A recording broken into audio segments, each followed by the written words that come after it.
আসসালামু আলাইকুম।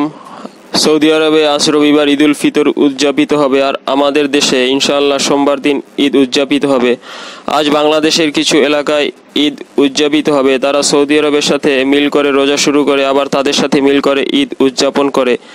যদি ওই সমস্ত গ্রামের লোকজন সৌদি আরবের সাথে মিল করে যদি রোজা শুরু করতে পারেন এবং ঈদ উদযাপন করতে পারেন, তাহলে সেহরি ও ইফতার তাদের সাথে মিল করে করেন না কেন? ওনারা জানে তা সম্ভব না, কারণ সৌদি আরবের সাথে মিল করে ইফতার করতে গেলে এখন বাংলাদেশ সময় রাত 9টার পরে ইফতার করতে হবে।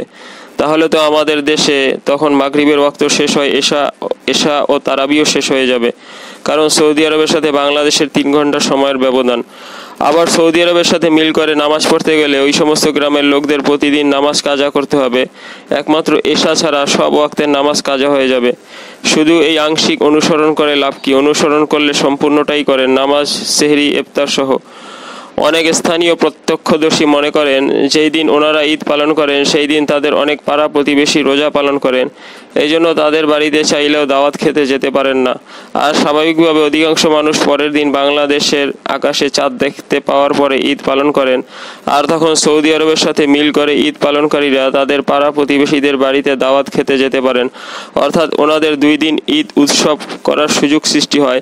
কিন্তু তাদের এই পদ্ধতি যদি আল্লাহর কাছে গ্রহণযোগ্য না হয়, তখন আখেরাতে তাদের কি অবস্থা হবে? কারণ তারা সবসময় রমজানের রোজা একটা কম করেন, সেই সাথে তারাবিও কম করেন। অথচ রমজানের একটা ফরজ রোজা কেউ যদি ইচ্ছাকৃতভাবে ছেড়ে দেয়, সারা জীবন রোজা রাখলেও তার সমান হবে না। যারা সৌদি আরবের সাথে মিল করে হাজার হাজার মাইল দূর থেকে রোজা শুরু করেন আবার বাদ দেন, তাদের এই আমল শরীয়ত সম্মত হলে ওয়াক্ত বা সময় বলে আর কিছু থাকে না। আর প্রায় 1500 বছর যাবৎ হাজার হাজার আলেম ও ফকিগণ আমাদেরকে এই ধরনের কাজ থেকে দূরে থাকতেও নিষেধ করতেন না।